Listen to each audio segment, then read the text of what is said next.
ప్రధానమంత్రి నరేంద్ర మోదీ తన మనసులోని భావాలను దేశ ప్రజలతో పంచుకునే మన్ కీ బాత్ కార్యక్రమం ఆదివారం జరిగింది. కరోనా వ్యాక్సినేషన్ మొదలు పలు కీలక అంశాలను ప్రధాని తన ప్రసంగంలో ప్రస్తావించి ప్రజలను కార్యోన్ముఖులను చేశారు. ప్రధాని మన్ కీ బాత్కి సంబంధించిన మరిన్ని వివరాలను ఇప్పుడు చూద్దాం.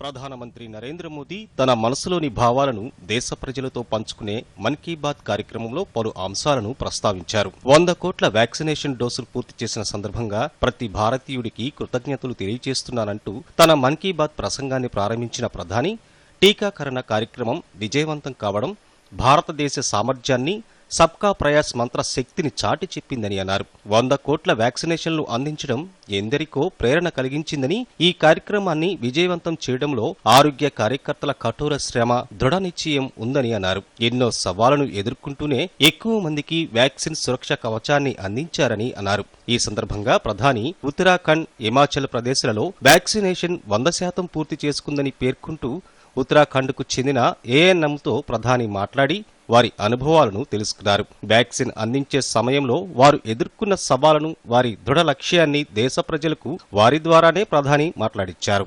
मेरे प्यारे देशवासियों, आप सभी को नमस्कार, कोटि कोटि नमस्कार। और मैं कोटि कोटि नमस्कार इसलिए भी कह रहा हूं कि 100 करोड़ वैक्सीन डोज के बाद आज देश नए उत्साह, नई ऊर्जा से आगे बढ़ रहा है। हमारे वैक्सीन कार्यक्रम की सफलता भारत के सामर्थ्य को दिखाती है, सबके प्रयास के मंत्र की शक्ति को दिखाती है।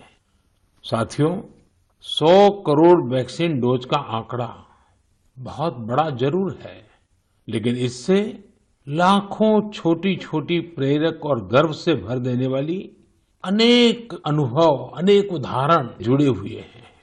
मैं जानता था कि हमारे हेल्थ केयर वर्कर्स देशवासियों के टीकाकरण में कोई कोर कसर नहीं छोड़ेंगे।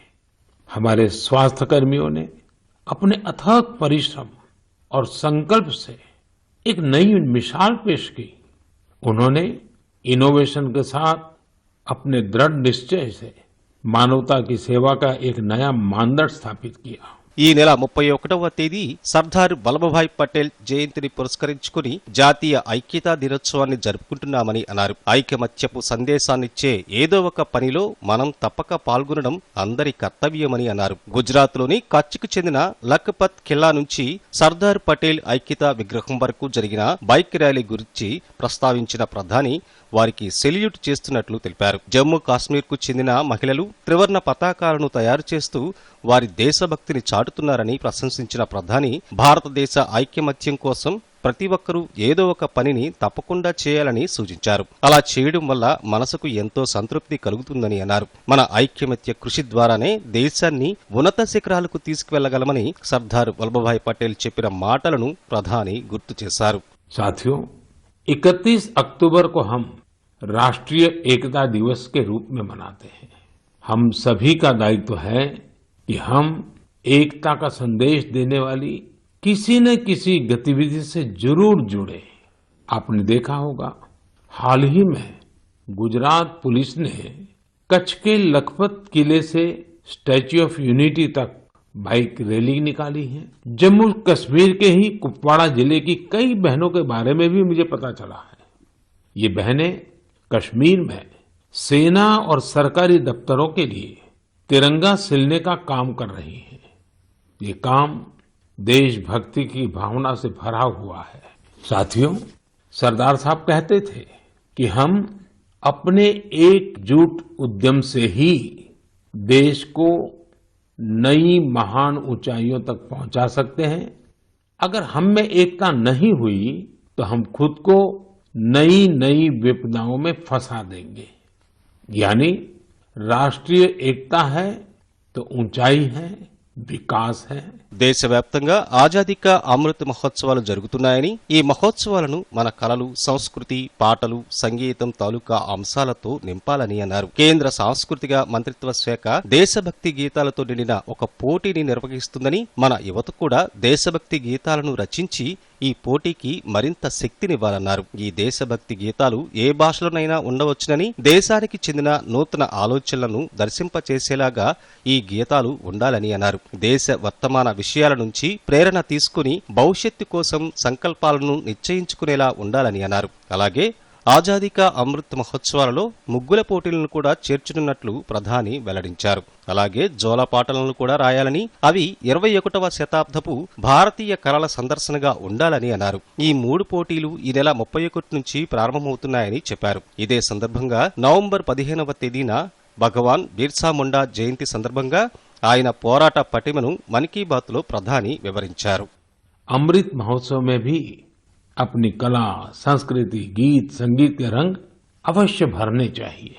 देशभक्ति के गीतों से जुड़ी प्रतियोगिता, आजादी की लड़ाई में अलग अलग भाषा बोली में देशभक्ति के गीतों और भजनों ने पूरे देश को एकजुट किया था। अब अमृत काल में हमारे युवा देशभक्ति के ऐसे ही गीत लिखकर इस आयोजन में और ऊर्जा भर सकते हैं। देशभक्ति के गीत मातृभाषा में हो सकते हैं, राष्ट्रभाषा में हो सकते हैं और अंग्रेजी में भी लिखे जा सकते हैं, लेकिन ये जरूरी है कि ये रचनाएं नए भारत की नई सोच वाली हो।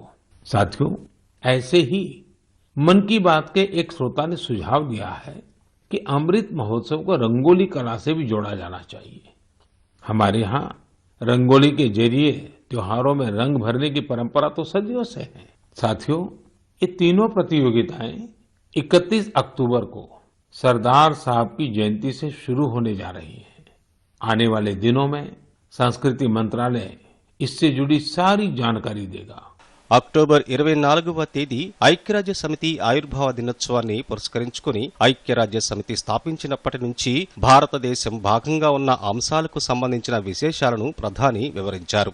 ఈ సందర్భంగా అటల్ బిహారీ వాజ్పేయి 1977లో ఐక్యరాజ్య సమితిలో హిందీలో ప్రసంగించి చరిత్ర సృష్టించారని, అటల్ బిహారీ వాజ్పేయి శక్తివంతమైన గళాన్ని మన్ కీ బాత్లో శ్రోతలకు ప్రధాని వినిపించారు.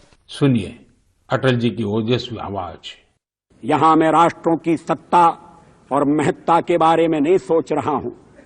आम आदमी की प्रतिष्ठा और प्रगति मेरे लिए कहीं अधिक महत्व रखती है। अंततः हमारी सफलताएं और असफलताएं केवल एक ही मापदंड से नापी जानी चाहिए कि क्या हम पूरे मानव समाज, वस्तुतः हर नर, नारी और बालक के लिए न्याय और गरिमा की आश्वस्ति देने में प्रयत्नशील हैं। అక్టోబర్ 21వ తేదీన పోలీసు అమరవీరుల సంస్మరణ దినాన్ని పురస్కరించుకుని వారి త్యాగాలను స్మరించుకుంటూనే వారి కుటుంబాలను కూడా గుర్తు చేసుకుంటున్నట్లు ప్రధాని పేర్కొన్నారు. ఒకప్పుడు పోలీస్ సైన్యంలో ఉద్యోగాలు కేవలం పురుషులు మాత్రమే చేసేవారని, ప్రస్తుతం సైన్యంలో మహిళల సంఖ్య పెరిగిందని అన్నారు. అలాగే సెంట్రల్ ఆర్మ్డ్ పోలీస్ ఫోర్సులకు కూడా మహిళల సంఖ్య రెట్టింపైందని అన్నారు. మహిళా పోలీసులు దేశంలో లక్షలాది మంది మహిళలకు ఆదర్శంగా మారుతున్నారని అన్నారు. పాఠశాలలు తెరిచిన తరువాత మహిళా పోలీసులు వారి వారి ప్రాంతాలలో పాఠశాలలను సందర్శించి అక్కడి బాలికలతో మాట్లాడాలని ప్రధాని కోరారు. దీనివలన పోలీసులపై ప్రజల్లో నమ్మకం పెరుగుతుందని అన్నారు. దేశంలో ఆధునిక సాంకేతిక పరిజ్ఞానాన్ని యువత అందిపుచ్చుకోవాలన్న ప్రధాని డ్రోన్ సాంకేతికలను ప్రాధాన్యతను వివరించారు. ఇటీవల కాలంలో వ్యవసాయ రంగంలోనూ కోవిడ్ వ్యాక్సినేషన్ డోసులను అందించడంలోనూ డ్రోన్లు ఎలాంటి కీలక పాత్రను పోషించాయో ప్రధాని వివరించారు. డ్రోన్ టెక్నాలజీలో భారత్ అగ్రగామిగా మారాలని, ఇందుకు అవసరమైన ప్రయత్నాలను ప్రభుత్వం చేస్తుందని, డ్రోన్ పాలసీ వచ్చిన తర్వాత లభించే అవకాశాలను సద్వినియోగం చేసుకోవడానికి దేశ యువత ముందుకు రావాలని ప్రధాని కోరారు.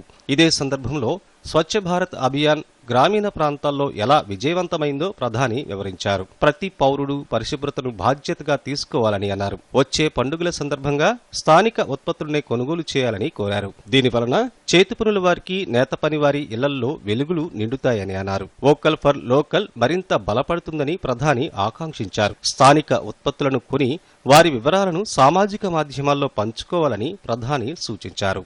और अब से कुछ दिन बाद दिवाली तो आ ही रही है। दिवाली, उसके बाद फिर गोवर्धन पूजा, फिर भाई दूज, ये 3 त्योहार तो होंगे ही होंगे।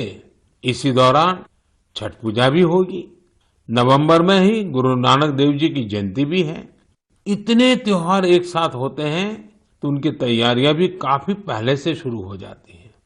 आप सब भी अभी से खरीदारी का प्लान करने लगे होंगे, लेकिन आपको याद है ना, खरीदारी मतलब वोकल फॉर लोकल।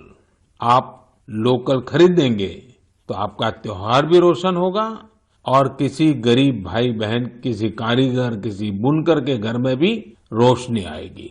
आप सभी का बहुत बहुत धन्यवाद। नमस्कार।